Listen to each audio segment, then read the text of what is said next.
গল্পকথন by Kallol চ্যানেলে আমরা আজকে শুরু করছি সঞ্জীব চন্দ্র চট্টোপাধ্যায়ের লেখা পালামৌ। আজ প্রথম পর্ব।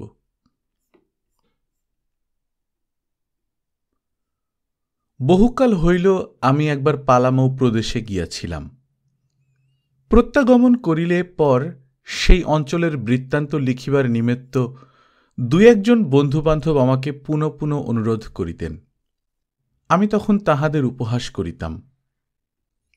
এক্ষণে আমায় কেহ অনুরোধ করে না, অথচ আমি সেই বৃত্তান্ত লিখিতে বসিয়াছি। তাৎপর্য বয়স। গল্প করা এ বয়সের রোগ। কেহ শুনুন বা না শুনুন, বৃদ্ধ গল্প করে। অনেক দিনের কথা লিখিতে বসিয়াছি, সকল স্মরণ হয় না।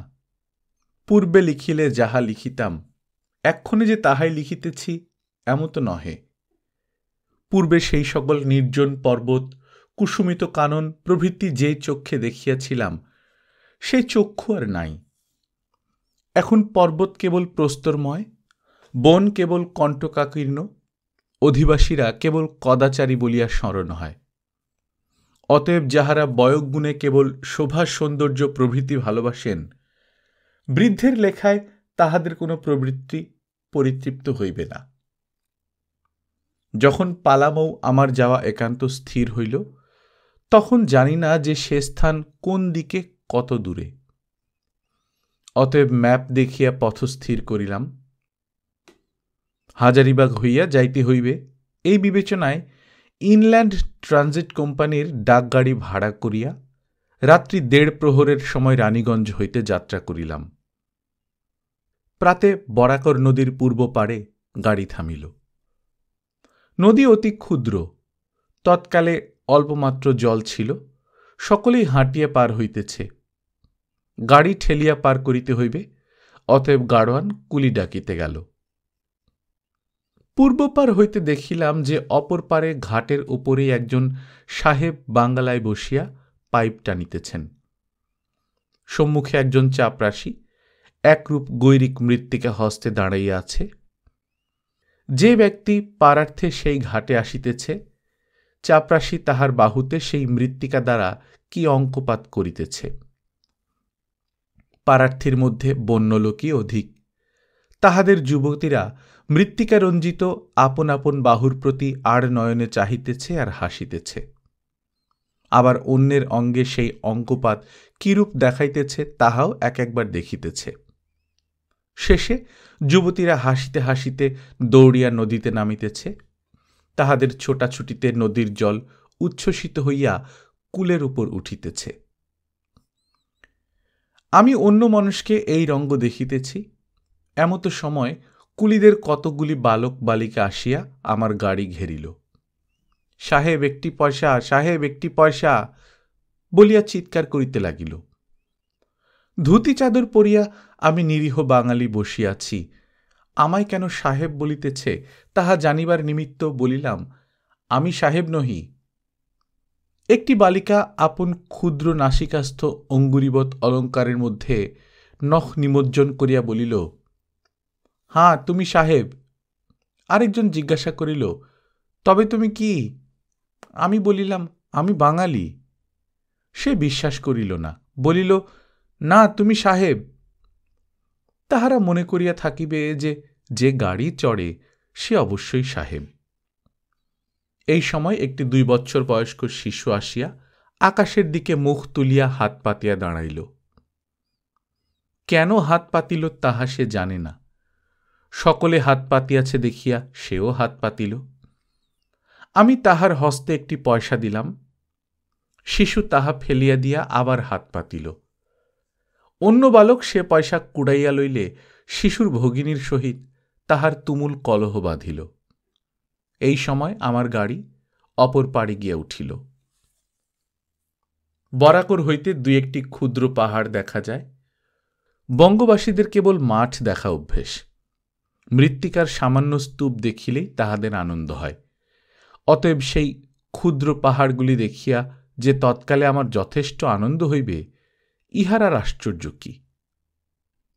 বাল্যকালে পাহাড় পর্বতের পরিচয় অনেক শোনা ছিল, বিশেষত একবার এক বৈরাগীর আখড়ায় চুনকাম করা এক গিরি গোবর্ধন দেখিয়া পাহাড়ের আকার অনুভব করিয়া লইয়াছিলাম। কৃষক কন্যারা শুষ্ক গোময় সংগ্রহ করিয়া যে স্তূপ তৈরি করে, বৈরাগীর গোবর্ধন তাহা অপেক্ষা কিছু বড়। তাহার স্থানে স্থানে 4-5খানি ইষ্টক গাঁথিয়া এক একটি চূড়া করা হইয়াছে। আবার সর্বোচ্চ চূড়ার পার্শ্বে এক সর্পফনা নির্মাণ করিয়া তাহা হরিৎ পীত নানা বর্ণে চিত্রিত করা হইয়াছে, পাছে সর্পের প্রতি লোকের দৃষ্টি না পড়ে, এই জন্যে ফনাটি কিছু বড় করিতে হইয়াছে। কাজেই পর্বতের চূড়া অপেক্ষা ফনাটি বড় হইয়া পড়িয়াছে। তাহা মিস্ত্রির গুণ নহে, বৈরাগীর দোষও নহে।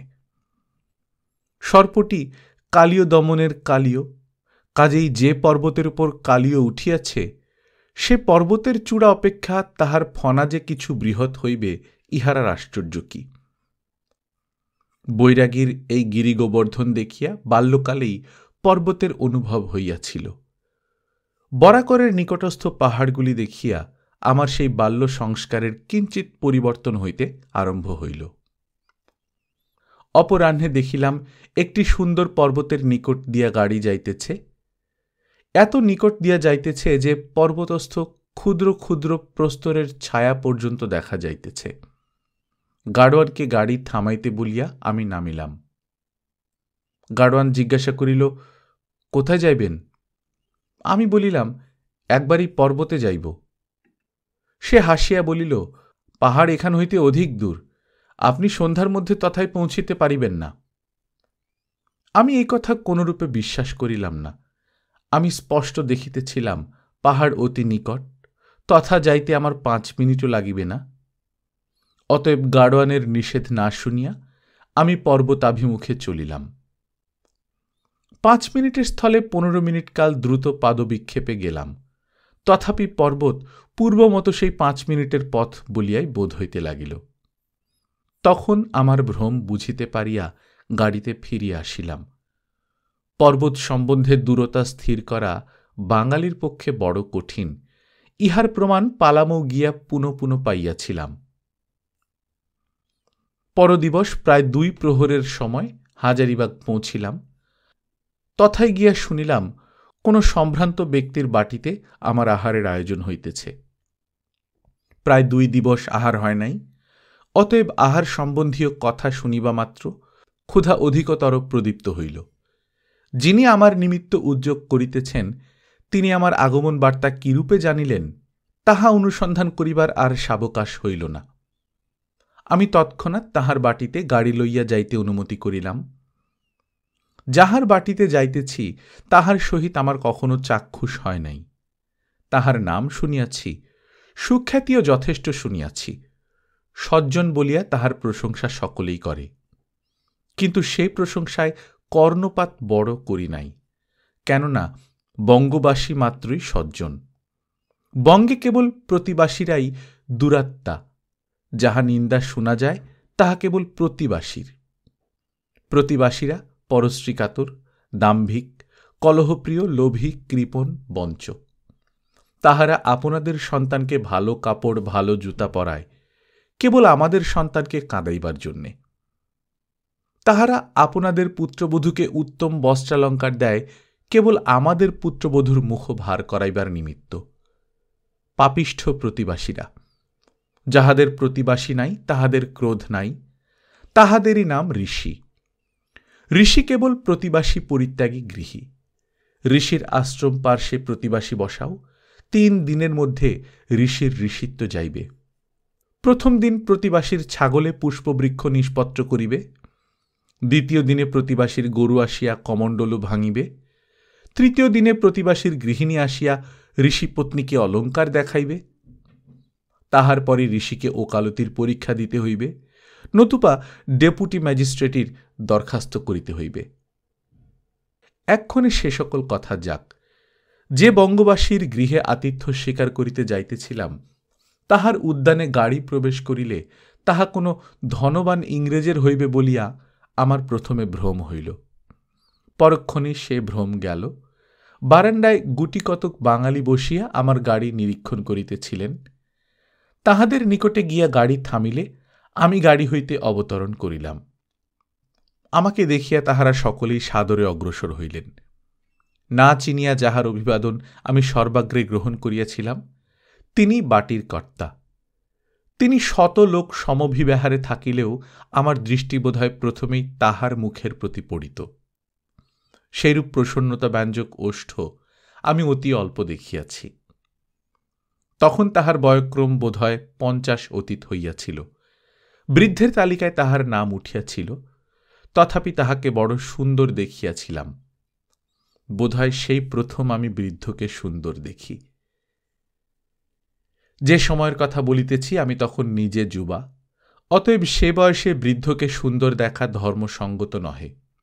কিন্তু সে দিবস এরূপ ধর্মবিরুদ্ধ কার্য ঘটিয়াছিল। এক্ষণে আমি নিজে বৃদ্ধ, কাজেই প্রায় বৃদ্ধকে সুন্দর দেখি। একজন মহানুভব বলিয়াছিলেন যে মনুষ্য বৃদ্ধ না হইলে সুন্দর হয় না। এক্ষণে আমি তাহার ভূয়সী প্রশংসা করি। প্রথম সম্ভাষণ সমাপন হইলে পর স্নানাদি করিতে যাওয়া গেল। স্নান গোসলখানায় ইংরেজি মতোই হইল, কিন্তু আহার ঠিক হিন্দু মতে হয় নাই, কেননা তাহাতে পলাণ্ডুর আধিক্য ছিল। পলাণ্ডু হিন্দু ধর্মের বড় বিরোধী, তদ্ভিন্ন আহারের আর কোনো দোষ ছিল না। সঘৃত আতপান্য আর দেবী দুর্লভ ছাগ মাংস, এ দুই নির্দোষী। পাক সম্বন্ধে পলাণ্ডুর উল্লেখ করিয়াছি, কিন্তু পেঁয়াজ উল্লেখ করাই আমার ইচ্ছা ছিল। পেঁয়াজ যাবনিক শব্দ, এই ভয়ে পলাণ্ডুর উল্লেখ করিয়া সাধুগণের মুখ পবিত্র রাখিয়াছি। কিন্তু পেঁয়াজ পলাণ্ডু এক দ্রব্য কিনা এ বিষয়ে আমার বহু কালাবধি সংশয় আছে। একবার পাঞ্জাব অঞ্চলের একজন বৃদ্ধ রাজা জগন্নাথ দর্শন করিতে যাইবার সময় মেদিনীপুরে 2-1 দিন অবস্থিতি করেন। নগরের ভদ্রলোকেরা তাহার সহিত সাক্ষাৎ করিবার প্রার্থনা করিলে তিনি কি প্রধান কি সামান্য সকলের সহিত সাক্ষাৎ করিয়া নানা প্রকার আলাপ করিতেছিলেন। এমত সময় তাহাদের মধ্যে একজন জোড় হস্তে কহিলেন, আমরা শুনিয়াছিলাম যে মহারাজ হিন্দু চূড়ামণি, কিন্তু আসিবার সময় আপনার পাকশালার সম্মুখে পলাণ্ডু দেখিয়া আসিয়াছি। বিস্ময়াপন্ন রাজা পলাণ্ডু এই শব্দ বারবার উচ্চারণ করিয়া তৎক্ষণাৎ তদারকের নিমিত্ত স্বয়ং উঠিলেন। নগরস্থ ভদ্রলোকেরাও তাহার পশ্চাৎবর্তী হইলেন।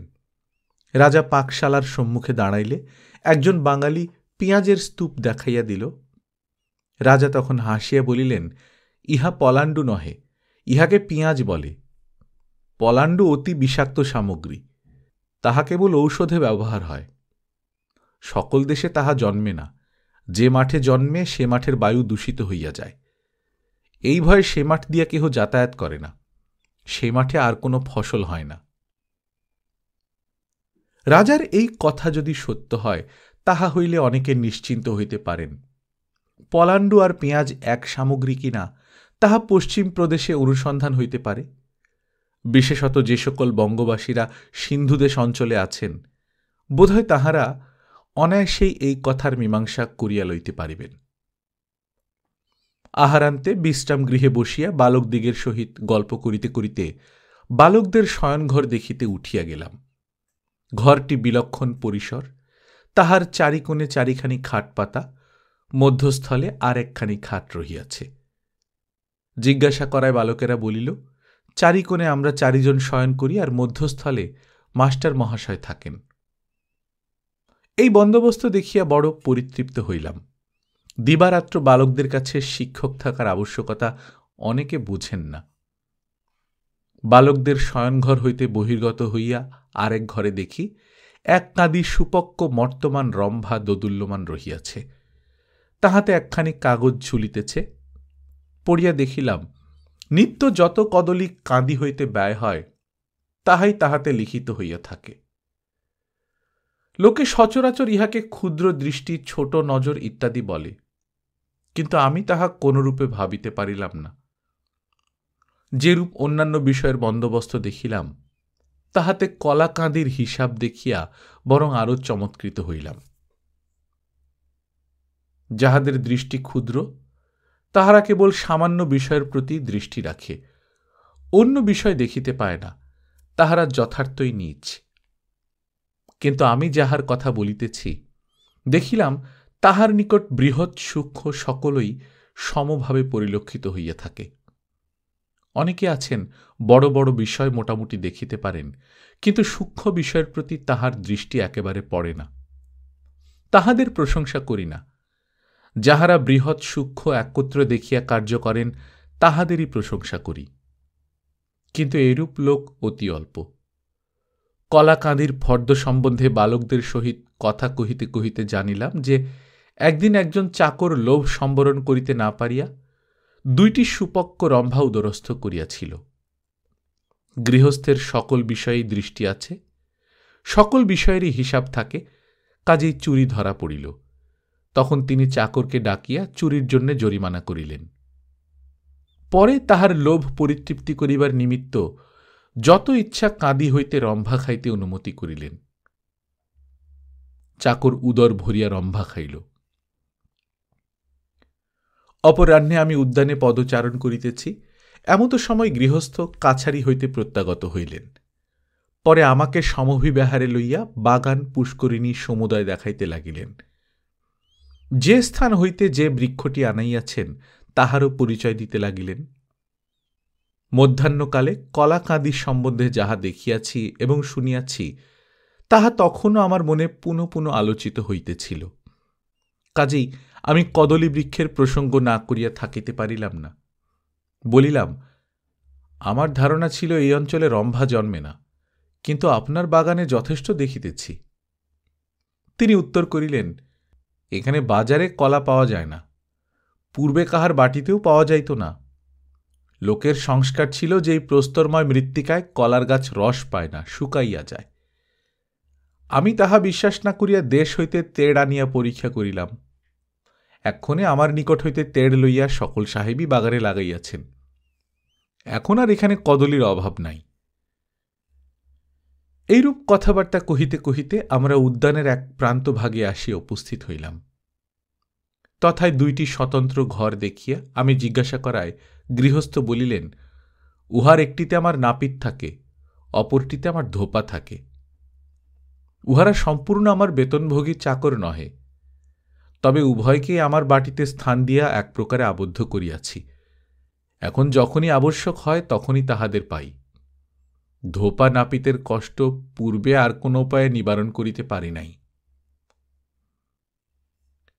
সন্ধ্যার পর দেখিলাম শিক্ষক সম্মুখে বালকেরা যে টেবিলে বসিয়া অধ্যয়ন করিতেছে তথায় একত্র এক স্থানে 3টি সেজ জ্বলিতেছে।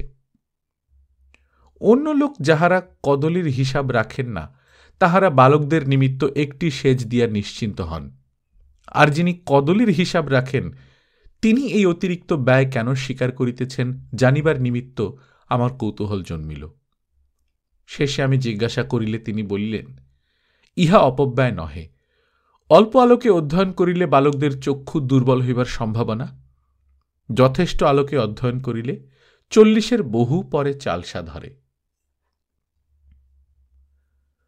উচ্চপদস্থ সাহেবেরা সর্বদাই তাহার বাটিতে আসিতেন এবং তাহার সহিত কথাবার্তায় পরম আপ্যায়িত হইতেন। বাঙালিরা ছোট বড় সকলেই তাহার সৌজন্যে বাধ্য ছিলেন। যে কুঠিতে তিনি বাস করিতেন সেরূপ কুঠি সাহেবদেরও সচরাচর দেখিতে পাওয়া যায় না। কুঠিটি যেরূপ পরিষ্কৃত ও সুসজ্জীভূত ছিল তাহা দেখিলে যথার্থই সুখ হয়, মনও পবিত্র হয়। মনের উপর বাসস্থানের আধিপত্য বিলক্ষণ আছে। যাহারা অপরিষ্কৃত ক্ষুদ্র ঘরে বাস করে প্রায় দেখা যায় তাহাদের মন সেইরূপ অপরিষ্কৃত ও ক্ষুদ্র। যিনি বিশ্বাস না করেন তিনি বলিতে পারেন যে যদি একথা সত্য হয় তাহা হইলে প্রায় অধিকাংশ বাঙালির মন ক্ষুদ্র ও অপরিষ্কৃত হইত। আমরা একথা লইয়া কোনো তর্ক করিব না। আমরা যেমন দেখিতে পাই সেই মতো শিখিয়াছি। যাহাকে উপলক্ষ করিয়া এই কথা বলিয়াছি তাহার মন কুঠির উপযোগী ছিল। সেরূপ কুঠির ভাড়ায় যে ব্যক্তি বহু অর্থ ব্যয় করে সে ব্যক্তি যদি কদলীর হিসাব রাখে তাহা হইলে কি বুঝা কর্তব্য। রাত্রি 1:30 প্রহরের সময় বাহক স্কন্ধে আমি ছোটনাগপুরে যাত্রা করিলাম। তথা হইতে পালামৌ 2-4 দিনের মধ্যে পৌঁছিলাম। পথের পরিচয় আর দিব না, এই কয়েক ছত্র লিখিয়া অনেককে জ্বালাতন করিয়াছি, আর বিরক্ত করিব না। এবার ইচ্ছা রহিল মূল বিবরণ ভিন্ন অন্য কথা বলিব না, তবে যদি 2-1টি অতিরিক্ত কথা বলিয়া ফেলি, তাহা হইলে বয়সের দোষ বুঝিতে হইবে। সেকালের হরকরা নামক ইংরেজি পত্রিকায় দেখিতাম কোন একজন মিলিটারি সাহেব প্যারেড বৃত্তান্ত, ব্যান্ডের বাদ্যচর্চা প্রভৃতি নানা কথা পালামৌ হইতে লিখিতেন। আমি তখন ভাবিতাম পালামৌ প্রবল শহর, সাহেব সমাকীর্ণ সুখের স্থান। তখন জানিতাম না যে পালামৌ শহর নহে, একটি প্রকাণ্ড পরগনা মাত্র। শহর সে অঞ্চলেই নাই, নগর দূরে থাকুক। তথা একখানি গণ্ড গ্রামও নাই, কেবল পাহাড় ও জঙ্গলে পরিপূর্ণ। পাহাড় আর জঙ্গল বলিলে কে কি অনুভব করেন বলিতে পারি না। যাহারা কৃষ্ণচন্দ্র কর্মকারকৃত পাহাড় দেখিয়াছেন, আর যাহাদের গৃহপার্শ্বে শিগাল শ্রান্তি সংবাহক ভাট ভ্যারান্ডার জঙ্গল আছে, তাহারা যে এই কথা সমগ্র অনুভব করিয়া লইবেন, ইহার আর সন্দেহ নাই। কিন্তু অন্য পাঠকের জন্য সেই পাহাড় অঞ্চলের কথা কিঞ্চিত উত্থাপন করা আবশ্যক হইয়াছে। সকলের অনুমান শক্তি তো সমান নহে। রাঁচি হইতে পালামৌ যাইতে যাইতে যখন বাহকগণের নির্দেশ মতো দূর হইতে পালামৌ দেখিতে পাইলাম, তখন আমার বোধ হইল যেন মর্তে মেঘ দেখিয়াছি। আমি অনেকক্ষণ দাঁড়াইয়া সেই মনোহর দৃশ্য দেখিতে লাগিলাম। ওই সমস্ত মেঘ মধ্যে এখনই যাইব, এই মনে করিয়া আমার কতই আহ্লাদ হইতে লাগিল। কতক্ষণে পৌঁছিব মনে করিয়া আবার কতই ব্যস্ত হইলাম। পরে 4-5 ক্রোশ অগ্রসর হইয়া আবার পালামৌ দেখিবার নিমিত্ত পালকি হইতে অবতরণ করিলাম। তখন আর মেঘভ্রম হইল না। পাহাড়গুলি স্পষ্ট চেনা যাইতে লাগিল, কিন্তু জঙ্গল ভালো চেনা গেল না। তাহার পর আরও 2-1 ক্রোশ অগ্রসর হইলে তাম্রাভ অরণ্য চারিদিকে দেখা যাইতে লাগিল। কি পাহাড়, কি তলস্থ স্থান সমুদয় যেন মেষদেহের ন্যায় কুঞ্চিত লোমরাজি দ্বারা সর্বত্র সমাচ্ছাদিত বোধ হইতে লাগিল। শেষ আর কতক দূর গেলে বন স্পষ্ট দেখা গেল। পাহাড়ের গায়ে নিম্নে সর্বত্র জঙ্গল, কোথাও আর ছেদ নাই, কোথাও কর্ষিত ক্ষেত্র নাই, গ্রাম নাই, নদী নাই, পথ নাই, কেবল বন, ঘন নিবিড় বন। পরে পালামৌ প্রবেশ করিয়া দেখিলাম নদী গ্রাম সকলই আছে, দূর হইতে তাহা কিছুই দেখা যায় নাই। পালামৌ পরগনায় পাহাড় অসংখ্য, পাহাড়ের পর পাহাড়, তাহার পর পাহাড়, আবার পাহাড়, যেন বিচলিত নদীর সংখ্যাতীত তরঙ্গ। আবার বোধ হয় যেন অবনীর অন্তরাগ্নি একদিনেই সেই তরঙ্গ তুলিয়াছিল। এখন আমার ঠিক স্মরণ হয় না, কিন্তু বোধ হয় যেন দেখিয়াছিলাম সকল তরঙ্গগুলি পূর্ব দিক হইতে উঠিয়াছিল, কোনো কোনোটি পূর্ব দিক হইতে উঠিয়া পশ্চিম দিকে নামে নাই। এইরূপ অর্ধ পাহাড় লাতেহার গ্রামপার্শ্বে একটি আছে। আমি প্রায় নিত্য তথায় গিয়ে বসিয়া থাকিতাম। এই পাহাড়ের পশ্চিম ভাগে মৃত্তিকা নাই, সুতরাং তাহার অন্তরস্থ সকল স্তর দেখা যায়। এক স্তরে নুড়ি, আরেক স্তরে কালো পাথর ইত্যাদি, কিন্তু কোন স্তরই সমসূত্র নহে, প্রত্যেকটি কোথাও উঠিয়াছে, কোথাও নামিয়াছে। আমি তাহা পূর্বে লক্ষ্য করি নাই। লক্ষ্য করিবার কারণ পরে ঘটিয়াছিল। একদিন অপরাহ্নে এই পাহাড়ের মূলে দাঁড়াইয়াছি, এমত সময় আমার এক নেমক হারাম ফরাসিস কুক্কুর আপন ইচ্ছামতো তাঁবুতে চলিয়া গেল। আমি রাগত হইয়া চিৎকার করিয়া তাহাকে ডাকিলাম। আমার পশ্চাতে সেই চিৎকার অত্যাশ্চর্যরূপে প্রতিধ্বনিত হইল। পশ্চাৎ ফিরিয়া পাহাড়ের প্রতি চাহিয়া আবার চিৎকার করিলাম। প্রতিধ্বনি আবার পূর্বমতো হ্রস্ব দীর্ঘ হইতে হইতে পাহাড়ের অপর প্রান্তে চলিয়া গেল। আবার চিৎকার করিলাম, শব্দ পূর্ববৎ পাহাড়ের গায়ে লাগিয়া উচ্চ নীচ হইতে লাগিল। এইবার বুঝিলাম শব্দ কোনো একটি বিশেষ স্তর অবলম্বন করিয়া যায়। সেই স্তর যেখানে উঠিয়াছে বা নামিয়াছে, শব্দও সেইখানে উঠিতে নামিতে থাকে। কিন্তু শব্দ দীর্ঘকাল কেন স্থায়ী হয়? যতদূর পর্যন্ত সেই স্তরটি আছে ততদূর পর্যন্ত কেন যায়, তাহা কিছুই বুঝিতে পারিলাম না। ঠিক যেন সেই স্তরটি শব্দ কন্ডাক্টর, যে পর্যন্ত নন কন্ডাক্টরের সঙ্গে সংস্পর্শ না হয় সেই পর্যন্ত শব্দ ছুটিতে থাকে। আর একটি পাহাড় দেখিয়া চমৎকৃত হইয়াছিলাম। সেটি এক শিলা, সমুদয় একখানি প্রস্তর, তাহাতে একেবারে কোথাও কণামাত্র মৃত্তিকা নাই। সমুদয় পরিষ্কার ঝরঝর করিতেছে। তাহার এক স্থান অনেক দূর পর্যন্ত ফাটিয়া গিয়াছে। সেই ফাটার উপর বৃহৎ এক অশ্বত্থ গাছ জন্মিয়াছে। তখন মনে হইয়াছিল অশ্বত্থ বৃক্ষ বড় রসিক, এই নীরস পাষাণ হইতেও রসগ্রহণ করিতেছে। কিছুকাল পরে আর একদিন এই অশ্বত্থ গাছ আমার মনে পড়িয়াছিল। তখন ভাবিয়াছিলাম বৃক্ষটি বড় শোষক, ইহার নিকট নীরস পাষাণেরও নিস্তার নাই। এখন বোধ হয় অশ্বত্থ গাছটি আপন অবস্থানুরূপ কার্য করিতেছে। সকল বৃক্ষই যে বাঙ্গালার রসপূর্ণ কোমল ভূমিতে জন্মগ্রহণ করিয়া বিনা কষ্টে কাল যাপন করিবে, এমত সম্ভব নহে। যাহার ভাগ্যে কঠিন পাষাণ, পাষাণই তাহার অবলম্বন। এখন আমি অশ্বত্থটির প্রশংসা করি। এক্ষণে সে সকল কথা যাওক, প্রথম দিনের কথা দুই একটি বলি। অপরাহ্নে পালাময়ে প্রবেশ করিয়া উভয় পার্শ্বস্থ পর্বতশ্রেণী দেখিতে দেখিতে বন মধ্য দিয়া যাইতে লাগিলাম। বাঁধা পথ নাই, কেবল এক সংকীর্ণ গোপথ দিয়া আমার পালকি চলিতে লাগিল। অনেক স্থলে উভয় পার্শ্বস্থ লতা পল্লব পালকি স্পর্শ করিতে লাগিল। বনবর্ণনায় যেরূপ শাল, তমাল, তাল, হিনতাল শুনিয়াছিলাম, সেরূপ কিছুই দেখিতে পাইলাম না। তাল হিনতাল একেবারেই নাই, কেবল শালবন, অন্য বন্য গাছও আছে। শালের মধ্যে প্রকাণ্ড গাছ একটিও নাই। সকলগুলি আমাদের দেশি কদম্ব বৃক্ষের মতো, না হয় কিছু বড়, কিন্তু তাহা হইলেও জঙ্গল অতি দুর্গম, কোথাও তাহার ছেদ নাই, এই জন্য ভয়ানক। মধ্যে মধ্যে যে ছেদ আছে তাহা অতি সামান্য। এইরূপ বন দিয়া যাইতে যাইতে এক স্থানে হঠাৎ কাষ্ঠ ঘণ্টার বিষণ্ণকর শব্দ কর্ণগোচর হইল। কাষ্ঠ ঘণ্টা পূর্বে মেদিনীপুর অঞ্চলে দেখিয়াছিলাম। গৃহপালিত পশু বনে পথ হারাইলে শব্দানুসরণ করিয়া তাহাদের অনুসন্ধান করিতে হয়, এই জন্যে গলঘণ্টার উৎপত্তি। কাষ্ঠ ঘণ্টার শব্দ শুনিলে প্রাণের ভিতরে কেমন করে। পাহাড় জঙ্গলের মধ্যে সে শব্দে আরও যেন অবসন্ন করে, কিন্তু সকলকে করে কিনা তাহা বলিতে পারি না। পরে দেখিলাম একটি মহিষ সভয়ে মুখ তুলিয়া আমার পালকির প্রতি এক দৃষ্টিতে চাহিয়াছে। তাহার গলায় কাষ্ঠ ঘণ্টা ঝুলিতেছে। আমি ভাবিলাম, পালিত মহিষ যখন নিকটে তখন গ্রাম আর দূরে নহে। অল্প বিলম্বেই অর্ধশুষ্ক তৃণাবৃত একটি ক্ষুদ্র প্রান্তর দেখা গেল।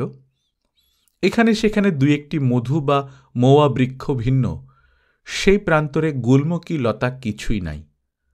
সর্বত্র অতি পরিষ্কার। পর্বত ছায়ায় সে প্রান্তর আরও রম্য হইয়াছে। তথায় কতগুলি কোল বালক একত্র মহিষ চড়াইতেছিল। সেইরূপ কৃষ্ণবর্ণ কান্তি আর কখনো দেখি নাই। সকলের গলায় পুতির সাতনরি ধুকধুকির পরিবর্তে এক একখানি গোল আরশি, পরিধানে ধরা, কর্ণে বনফুল। কেহ মহিষ পৃষ্ঠে শয়ন করিয়াছে, কেহ বা মহিষ পৃষ্ঠে বসিয়া আছে, কেহ কেহ নৃত্য করিতেছে। সকলগুলি যেন কৃষ্ণ ঠাকুর বলিয়া বোধ হইতে লাগিল। যেরূপ স্থান তাহাতেই পাথুরে ছেলেগুলি উপযোগী বলিয়া বিশেষ সুন্দর দেখাইতেছিল। চারিদিকে কালো পাথর, পশু ও পাথুরে তাহাদের রাখালো সেইরূপ। এই স্থলে বলা আবশ্যক, এই অঞ্চলে মহিষ ভিন্ন গরু নাই, আর বালকগুলি কোলের সন্তান। এই অঞ্চলে প্রধানত কোলের বাস। কোলেরা বন্য জাতি, খর্বাকৃতি, কৃষ্ণবর্ণ, দেখিতে কুৎসিত কি রূপবান তাহা আমি মীমাংসা করিতে পারি না। যে সকল কোল কলিকাতা আইসে বা চা বাগানে যায়, তাহাদের মধ্যে আমি কাহাকেও রূপবান দেখি নাই, বরং অতি কুৎসিত বলিয়া বোধ করিয়াছি।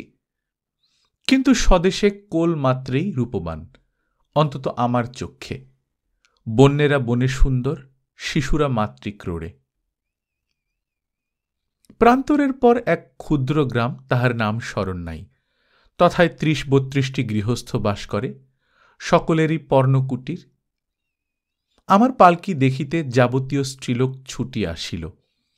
সকলেই আবলুসের মতো কালো, সকলেই যুবতী, সকলেরই কোটি দেশে একখানি করিয়া ক্ষুদ্র কাপড় জড়ানো, সকলেরই কক্ষ বক্ষ আবরণ শূন্য।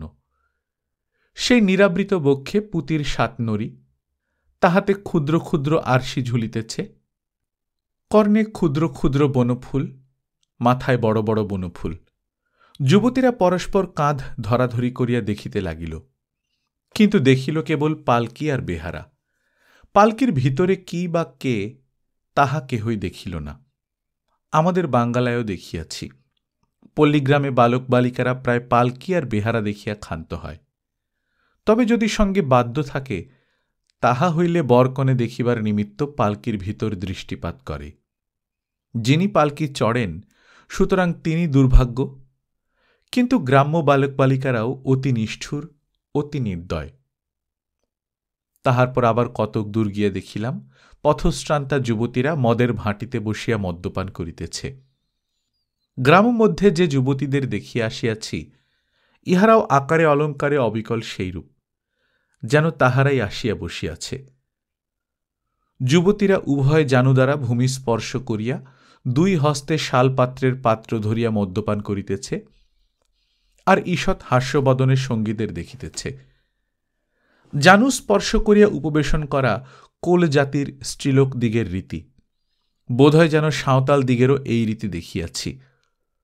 বনের মধ্যে যেখানে সেখানে মদের ভাঁটি দেখিলাম, কিন্তু বাঙ্গালায় ভাঁটিখানায় যেরূপ মাতাল দেখা যায়, পালামৌ পরগনায় কোনো ভাঁটিখানায় তাহা দেখিলাম না। আমি পরে তাহাদের আহার ব্যবহার সকলই দেখিতাম, কিছুই তাহারা আমার নিকট গোপন করিত না, কিন্তু কখনো স্ত্রীলোকদের মাতাল হইতে দেখি নাই। অথচ তাহারা পানকুণ্ঠ নহে, তাহাদের মদের মাদকতা নাই এ কথাও বলিতে পারি না। সেই মদ পুরুষেরা খাইয়া সর্বদা মাতাল হইয়া থাকে। পূর্বে কয়েকবার কেবল যুবতীর কথাই বলিয়াছি, ইচ্ছাপূর্বক বলিয়াছি এমন নহে। বাঙ্গালার পথে ঘাটে বৃদ্ধাই অধিক দেখা যায়, কিন্তু পালামৌ অঞ্চলে যুবতী অধিক দেখা যায়। কোলের মধ্যে বৃদ্ধা অতি অল্প, তাহারা অধিক বয়স্ক হইলেও যুবতী থাকে। অশীতি পরায়ণা না হইলে তাহারা লোলচর্মা হয় না। অতিশয় পরিশ্রমী বলিয়া গৃহকার্য কৃষিকার্য সকল কার্যই তাহারা করে। পুরুষেরা স্ত্রীলোকের ন্যায় কেবল বসিয়া সন্তান রক্ষা করে, কখনো কখনো চাটাই বনে। আলস্যজন্য পুরুষেরা বঙ্গ মহিলাদের ন্যায় শীঘ্র বৃদ্ধ হইয়া যায়, স্ত্রীলোকেরা শ্রম হেতু স্থির যৌবনা থাকে। লোকে বলে পশুপক্ষীর মধ্যে পুরুষ জাতি বলিষ্ঠ ও সুন্দর, মনুষ্য মধ্যেও সেই নিয়ম। কিন্তু কোলদের দেখিলে তাহা বোধ হয় না। তাহাদের স্ত্রী জাতিরাই বলিষ্ঠা ও আশ্চর্য কান্তি বিশিষ্টা, কিন্তু তাহাদের বয়প্রাপ্ত পুরুষদের গায়ে খড়ি উঠিতেছে, চক্ষে মাছি উড়িতেছে, মুখে হাসি নাই, যেন সকলেরই জীবনী শক্তি কমিয়া আসিয়াছে। আমার বোধ হয় কোলজাতির ক্ষয় ধরিয়াছে। ব্যক্তি বিশেষের জীবনী শক্তি যেরূপ কমিয়া যায়, জাতি বিশেষেরও জীবনশক্তি সেইরূপ ক্ষয়প্রাপ্ত হয়, ক্রমে ক্রমে লোপ পায়। মনুষ্যের মৃত্যু আছে, জাতিরও লোপ আছে। এই পরগনার পর্বতে স্থানে স্থানে অসুরেরা বাস করে। আমি তাহাদের দেখি নাই। তাহারা কোলদের সহিত বা অন্য কোনো বন্য জাতির সহিত বাস করে না। শুনিয়াছি অন্য জাতীয় মনুষ্য দেখিলে তাহারা পালায়। পর্বতের অতি নিভৃত স্থানে থাকে বলিয়া তাহাদের অনুসন্ধান করা কঠিন। তাহাদের সংখ্যা নিতান্ত অল্প হইয়া পড়িয়াছে।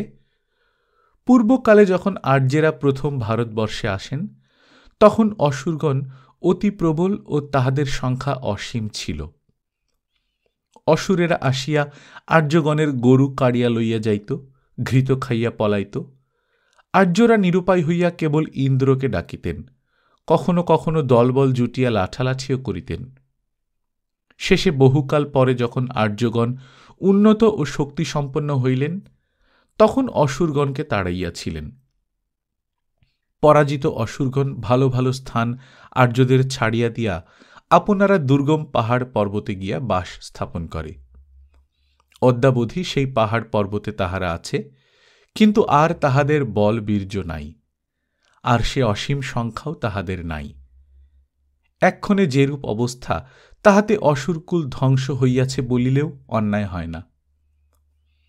যে 10-5 জন এখানে সেখানে বাস করে, আর কিছুদিনের পর তাহারাও থাকিবে না। জাতিলোপ মধ্যে মধ্যে হইয়া থাকে, অনেক আদিম জাতির লোপ হইয়া গিয়াছে, অদ্যাপি হইতেছে। জাতিলোপের হেতু দর্শনবিদগণের মধ্যে কেহ কেহ বলেন যে পরাজিত জাতিরা বিজয়ী কর্তৃক বিতাড়িত হইয়া অতি অযোগ্য স্থানে গিয়া বাস করিলে পূর্বস্থানে যে সকল সুবিধা ছিল, তাহার অভাবে ক্রমে তাহারা অবনত ও অবসন্ন হইয়া পড়ে। এ কথা অনেক স্থলে সত্য, সন্দেহ নাই। অসুরগণের পক্ষে তাহাই খাটিয়াছিল বোধ হয়। কিন্তু সাঁওতালেরাও একসময় আর্যগণ কর্তৃক বিতাড়িত হইয়া দামিনীকোতে পলায়ন করিয়াছিল। সেই অবধি অনেক কাল তথায় বাস করে অদ্যাপিও তথায় খাস সাঁওতালেরা বাস করিতেছে। পূর্বাপেক্ষা তাহাদের যে কুলক্ষয় হইয়াছে, এমত শোনা যায় না। মার্কিন ও অন্যান্য দেশে যেখানে সাহেবেরা গিয়া রাজ্য স্থাপন করিয়াছেন, সেখানকার আদিমবাসীরা ক্রমে ক্রমে লোপ পাইতেছে। তাহার কারণ কিছুই অনুভব হয় না। রেড ইন্ডিয়ান, নাটিক ইন্ডিয়ান, নিউজিল্যান্ডার, নিউ হল্যান্ডার, তাসমানীয় প্রভৃতি কত জাতি লোপ পাইতেছে। মৌরি নামক আদিম জাতি বলিষ্ঠ, বুদ্ধিমান, কর্মঠ বলিয়া পরিচিত। তাহারাও সাহেবদের অধিকারে ক্রমে লোপ পাইতেছে। 1848 সালে তাহাদের সংখ্যা 1 লক্ষ ছিল। 20 বৎসর পরে 38,000 হইয়া গিয়াছিল। এক্ষণে সে জাতির অবস্থা কি তাহা জানি না। বোধহয় এতদিনে লোপ পাইয়া গিয়া থাকিবে, অথবা যদি এতদিন থাকে তবে অতি সামান্য অবস্থায় আছে।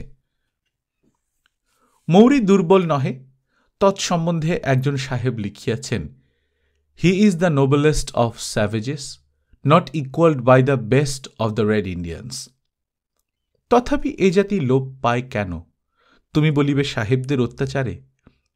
তাহা কদাচ নহে। ক্যানাডার অধিবাসী সম্বন্ধে সাহেবেরা কতই যত্নই করিয়াছিলেন, কিছুতেই তাহাদের কুলক্ষয় রক্ষা করিতে পারেন নাই। ডাক্তার গিকি লিখিয়াছেন যে in Canada for the last 50 years the Indians have been treated with paternal kindness, but the wasting never stops. The government has built them houses, furnished them with plows, supplied them constantly with rifles, ammunitions, and clothes, paid their medical attendance. But the result is merely this, that their extinction goes on more slowly than it otherwise would. সমাজ উপযোগী ভালো স্থান ত্যাগ করিয়া বিপরীত স্থানে তো এই জাতিদের যাইতে হয় নাই। তবে তাহাদের কুললোপ হইল কেন? কেহ কেহ বলেন যে সাহেবদের সংস্পর্শে দোষ আছে। প্রধান জাতির সংস্পর্শে আসিলে সামান্য জাতিরা অবশ্য কতকটা উদ্যম ভঙ্গ ও অবসন্ন হইয়া পড়ে। এই কথার প্রত্যুত্তরে একজন সাহেব লিখিয়াছেন যে ভারতবর্ষে কতই সামান্য জাতি বাস করে, কিন্তু শ্বেতকায় জাতির সংস্পর্শে তাহাদের তো কুলবৃদ্ধির ব্যাঘাত হয় না। আমরা এই কথা সম্বন্ধে এইমাত্র বলিতে পারি যে ভারতবর্ষের আদিম জাতিদের কুলক্ষয় অনেক দিন আরম্ভ হইয়াছে, কিন্তু ইংরাজদের সমাগমের পর কোন জাতির ক্ষয় ধরিয়াছে এমন তো নিশ্চয়ই বলিতে পারি না। তবে কোলেদের সম্বন্ধে কিছু সন্দেহ করা যাইতে পারে। তাহার কারণ আরেক সময় আলোচনা করা যাইবে। এক্ষণে এই সকল কথা যাওক, অনেকের নিকট ইহা শিবের গীত বোধ হইবে, কিন্তু এই বয়সে যখন যাহা মনে হয় তখনই তাহা বলিতে ইচ্ছা হয়। লোকের ভালো লাগিবে না এ কথা মনে তখন থাকে না। যাহাই হোক, আগামীবারে সতর্ক হইব। কিন্তু যে কথার আলোচনা আরম্ভ করা গিয়াছিল তাহা শেষ হয় নাই। ইচ্ছা ছিল এই উপলক্ষে বাঙালির কথা কিছু বলি, কিন্তু চারিদিকে বাঙালির উন্নতি লইয়া বাহবা পড়িয়া গিয়াছে। বাঙালি ইংরেজি শিখিতেছে, উপাধি পাইতেছে, বিলাত যাইতেছে, বাঙালি সভ্যতার সোপানে উঠিতেছে। বাঙালির আর ভাবনা কি? এ সকল তো বাহ্যিক ব্যাপার। বঙ্গ সমাজের আভ্যন্তরিক ব্যাপার কি একবার অনুসন্ধান করিলে ভালো হয় না? শুনিতেছি গণনায় বঙ্গবাসীদের সংখ্যা বাড়িতেছে। বড়ই ভালো। পূর্বে একবার লাতেহার নামক পাহাড়ের উল্লেখ করিয়াছিলাম। সেই পাহাড়ের কথা আবার লিখিতে বসিয়াছি বলিয়া আমার আহ্লাদ হইতেছে। পুরাতন কথা বলিতে বড় সুখ। আবার বিশেষ সুখ এই যে আমি শ্রোতা পাইয়াছি। ৩-৪টি নিরীহ ভদ্রলোক, বোধহয় তাহাদের বয়স হইয়া আসিতেছে, পুরাতন কথা বলিতে শীঘ্র আরম্ভ করিবেন এমন উমেদ রাখেন। বঙ্গদর্শনে আমার লিখিত পালামৌ পর্যটন পড়িয়াছেন, আবার ভালোও বলিয়াছেন। প্রশংসা অতিরিক্ত। তুমি প্রশংসা করো আর না করো, বৃদ্ধ বসিয়া তোমায় পুরাতন কথা শোনাবে। তুমি শোনো বা না শোনো, সে তোমায় শোনাবে। পুরাতন কথা এই রূপে থেকে যায়, সমাজের পুঁজি বাড়ে। আমার গল্পে কাহারও পুঁজি বাড়িবে না, কেননা আমার নিজের পুঁজি নাই। তথাপি গল্প করি, তোমরা শুনিয়া আমায় চিরবাধিত করো। নিত্য অপরাহ্নে আমি লাতেহার পাহাড়ের ক্রোড়ে গিয়া বসিতাম। তাঁবুতে শত কার্য থাকিলেও আমি তাহা ফেলিয়া যাইতাম। 4টা বাজিলে আমি অস্থির হইতাম। কেন তাহা কখনো ভাবিতাম না। পাহাড়ে কিছুই নূতন নাই, কাহার সহিত সাক্ষাৎ হইবে না, কোনো গল্প হইবে না। তথাপি কেন আমায় সেখানে যাইতে হইত জানি না। এখন দেখি এ বেগ আমার একার নহে। যে সময় উঠানে ছায়া পড়ে, নিত্য সে সময় কুলবধূর মন মাতিয়া উঠে জল আনিতে যাইবে। জল আছে বলিলেও তাহারা জল ফেলিয়া জল আনিতে যাইবে। জলে যে যাইতে পাইল না, সে অভাগিনী। সে গৃহে বসিয়া দেখে উঠানে ছায়া পড়িতেছে, আকাশে ছায়া পড়িতেছে, পৃথিবীর রং ফিরিতেছে। বাহির হইয়া সে তাহা দেখিতে পাইল না, তাহার কত দুঃখ। বোধহয় আমিও পৃথিবীর রং ফেরা দেখিতে যাইতাম। কিন্তু আর একটু আছে, সেই নির্জন স্থানে মনকে একা পাইতাম। বালকের ন্যায় মনের সহিত ক্রীড়া করিতাম। এই পাহাড়ের ক্রোড় অতি নির্জন, কোথাও ছোট জঙ্গল নাই, সর্বত্র ঘাস, অতি পরিষ্কার। তাহাও বাতাস আসিয়া নিত্য ঝাড়িয়া দেয়। মৌয়া গাছ তথায় বিস্তর, কতগুলো একত্রে গলাগলি করিয়া বাস করে, আর কতগুলো বিধবার ন্যায় এখানে সেখানে একাকী থাকে।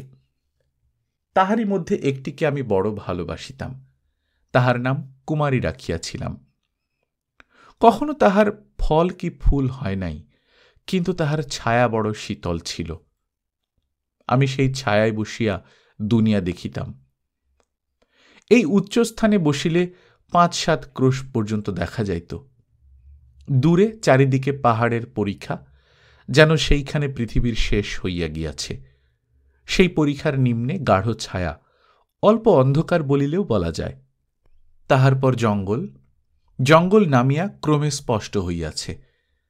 জঙ্গলের মধ্যে 2-1টি গ্রাম হইতে ধীরে ধীরে ধুম উঠিতেছে। কোন গ্রাম হইতে হয়তো বিষণ্নভাবে মাদল বাজিতেছে। তাহার পরে আমার তাঁবু, যেন একটি শ্বেত কপতি জঙ্গলের মধ্যে একাকী বসিয়া কি ভাবিতেছে। আমি অন্যমনস্কে এই সকল দেখিতাম, আর ভাবিতাম এই আমার দুনিয়া। একদিন এই স্থানে সুখে বসিয়া চারিদিক দেখিতেছি, হঠাৎ একটি লতার প্রতি দৃষ্টি পড়িল। তাহার একটি ডালে অনেক দিনের পর 4-5টি ফুল ফুটিয়াছিল। লতা আহ্লাদে তাহার গোপন করিতে পারে নাই, যেন কাহারে দেখাইবার জন্য ডালটি বাড়াইয়া দিয়াছিল। একটি কালো কোলো বড় গোছের ভ্রমর তাহার চারিদিকে ঘুরিয়া বেড়াইতেছিল, আর একবার সেই লতায় বসিতেছিল। লতা তাহাকে নারাজ, ভ্রমর বসিলেই আবার অস্থির হইয়া মাথা নাড়িয়া ওঠে। লতাকে এইরূপ সচেতনের ন্যায় রঙ্গ করিতে দেখিয়া আমি হাসিতেছিলাম। এমতো সময় আমার পশ্চাতে উচ্চারণ হইল, রাধে মন্নুং পরিহর হরি পাদমূলে তবায়ত। আমি পশ্চাতে ফিরিলাম, দেখিলাম কেহই নাই। চারিদিকে চাহিলাম, কোথাও কেহ নাই। আমি আশ্চর্য হইয়া ভাবিতেছি, এমতো সময়ে আবার আরেক দিকে শব্দিত হইল। আমার শরীরে রোমাঞ্চ হইল। সেই দিকে কতক সভয়ে কতক কৌতূহল পরবশে গেলাম। সেদিকে গিয়া আর কিছুই শুনিতে পাইলাম না। কিয়ৎ পরেই কুমারীর ডাল হইতে সেই শ্লোক আবার উচ্চারিত হইল, কিন্তু তখন শ্লোকের স্পষ্টতা আর পূর্বমত বোধ হইল না, কেবল সুর আর ছন্দ শোনা গেল। কুমারীর মূলে আসিয়া দেখি হরিয়াল ঘুঘুর ন্যায় একটি পক্ষী আর একটির নিকট মাথা নাড়িয়া এই ছন্দে আস্ফালন করিতে করিতে অগ্রসর হইতেছে। পক্ষিণী তাহাকে ডানা মারিয়া সরিয়া যাইতেছে, কখনো কখনো অন্য ডালে গিয়া বসিতেছে। এইবার আমার ভ্রান্তি দূর হইল। আমি মন্দাক্রান্তা ছন্দের একটিমাত্র শ্লোক জানিতাম। ছন্দটি উচ্চারণ মাত্রই শ্লোকটি আমার মনে আসিয়াছিল, সঙ্গে সঙ্গে কর্ণেও তাহার কার্য হইয়াছিল। আমি তাহাই শুনিয়াছিলাম, রাধে মন্নুং, কিন্তু পক্ষী বর্ণ উচ্চারণ করে নাই, কেবল ছন্দ উচ্চারণ করিয়াছিল। তাহা যাহাই হোক, আমি অবাক হইয়া পক্ষীর মুখে সংস্কৃত ছন্দ শুনিতে লাগিলাম। প্রথমে মনে হইল, যিনি উদ্ধবদূত লিখিয়াছেন তিনি হয়তো এই জাতি পক্ষীর নিকট ছন্দ পাইয়াছিলেন। শ্লোকটির সঙ্গে এই কুঞ্জ কিরানুবাদের বড় সুসঙ্গতি হইয়াছে। শ্লোকটি এই: রাধে মুন্নুং পরিহর হরি পাদমূলে তবায়ং জাতং দৈবাদশ দৃশ্যমিদং বারমেকং ক্ষমস্য এতনা কর্ণয়সী নয়বন কুঞ্জ কিরানুবাদান এভি ক্রূরৈর্বয়ম বিতরং বঞ্চিতা বঞ্চিতা স্ম। উদ্ধব মথুরা হইতে বৃন্দাবনে আসিয়া রাধার কুঞ্জে উপস্থিত হইলে গোপীগণ আপনাদের দুঃখের কথা তাহার নিকট বলিতেছেন। এমত সময়ে কুঞ্জের একটা পক্ষী বৃক্ষ শাখা হইতে বলিয়া উঠিল, রাধে, আর রাগ করিও না, চেয়ে দেখো স্বয়ং হরি তোমার পদতলে। দৈবাৎ যাহা হইয়া গিয়াছে একবার তাহা ক্ষমা করো। গোপীরা এতবার এই কথা রাধিকাকে বলিয়াছে যে কুঞ্জ পক্ষীরা তাহা শিখিয়াছিল। যাহা শিখিয়াছিল অর্থ না বুঝিয়া পক্ষীরা তাহা সর্বদাই বলিত। গোপীরা উদ্ধবকে বলিলেন, শুনলে কুঞ্জের ওই পাখি কি বলিল? শুনলে? একে বিধাতা আমাদের বঞ্চনা করেছেন, আবার দেখো পোড়া পক্ষীও কত দগ্ধাচ্ছে। পক্ষী আবার বলিল, রাধে মন্নুং পরিহর হরি পাদমূলে তবায়ং। তাহাই বলিতেছিলাম, বিহঙ্গ ছন্দে বিহঙ্গের উক্তি বড় সুন্দর হইয়াছিল। ছন্দ কি গীত শিখাইলে অনেক পক্ষী তাহা শিখিতে পারে। কি ছন্দ যে কোনো পক্ষীর স্বরে স্বাভাবিক আছে আমি তাহা জানিতাম না। সুতরাং বন্য পক্ষীর মুখে ছন্দ শুনিয়া বড় চমৎকৃত হইয়াছিলাম। পক্ষীটির সঙ্গে কতই বেড়াইলাম, কতবারই ছন্দ শুনিলাম। শেষে সন্ধ্যা হইলে তাঁবুতে ফিরিয়া আসিলাম। পথে আসিতে আসিতে মনে হইল, যদি এখানে কেহ ডারউইন সাহেবের ছাত্র থাকিতেন, তিনি ভাবিতেন নিশ্চয়ই এই পক্ষীটি রাধাকুঞ্জের শিক্ষিত পক্ষীর বংশ। বৈদিক কারণে পূর্বপুরুষের অভ্যস্ত শ্লোক ইহার কণ্ঠে আপনি আসিয়াছে। বৈষ্ণবদের উচিত এই বংশকে আপন আপন কুঞ্জে স্থান দেন। রাধাকুঞ্জের সকল গিয়াছে, সকল ফুরাইয়াছে, কেবল এই বংশ আছে। আমার ইচ্ছা আছে একটি হরিয়াল পালন করি, দেখি সে রাধে মন্নুং পরিহর বলে কি না বলে। গল্পকথন বাই কল্লোল চ্যানেলে আপনারা শুনছিলেন সঞ্জীব চন্দ্র চট্টোপাধ্যায়ের লেখা পালামৌ আজ প্রথম পর্ব। আপনারা যারা এই গল্পের সঙ্গে পরিচিত নন তাদের জন্য একটু বলে রাখি, এই গল্পটি, এই ভ্রমণ কাহিনীটি, যেটাকে বলা হয় বাংলা সাহিত্যের সর্বপ্রথম সার্থক ভ্রমণ কাহিনী, এই ভ্রমণ কাহিনীটি লেখা হয়েছিল 1880 থেকে 1882 সালে, অর্থাৎ আজ থেকে প্রায় 150 বছর আগে। সুতরাং আপনারা যারা খেয়াল করে শুনছেন, এই লেখার ভাষা, শব্দচয়ন, যেমন সবচেয়ে কমন যেটা প্রতিবেশীকে প্রতিবাসী বলা বা আরও কিছু কিছু শব্দচয়ন আপনারা শুনে থাকবেন, একদমই ভিন্ন পুরাতন বাংলা যেই রূপগুলো আছে সেই রূপে তিনি লিখেছেন। এবং আপনারা এর মধ্যে খেয়াল করেছেন আমাদের একটা বিখ্যাত লাইন, আমরা যেটা অনেক শুনে থাকি ছোটবেলা থেকেই, বন্যেরা বনে সুন্দর শিশুরা মাতৃক্রোড়ে, সেই লাইনটাও সঞ্জীব চন্দ্র চট্টোপাধ্যায়ের এই পালামৌ ভ্রমণ কাহিনী থেকেই নেওয়া। যাই হোক, খুবই ছোট একটা গল্প, আগামীকাল দ্বিতীয় পর্বের মাধ্যমে শেষ হয়ে যাবে। আপনারা যারা আমাদের চ্যানেলের কন্টেন্ট প্রথমবার মতো শুনছেন, কাইন্ডলি সাবস্ক্রাইব করে নেবেন। গল্প পাঠ ভালো লাগলে বন্ধুদের সঙ্গে শেয়ার করবেন। গল্পকথন বাই কল্লোল চ্যানেলের কন্টেন্ট ক্রিয়েশনকে সাপোর্ট করতে চাইলে patreon.com/কল্লোল, patreon.com/কল্লোল, KOLLOL এই লিঙ্কে গিয়ে আপনারা সাপোর্ট করতে পারেন। নিজে ভালো থাকবেন, আশেপাশের লোকজনকে ভালো রাখবেন। টাটা।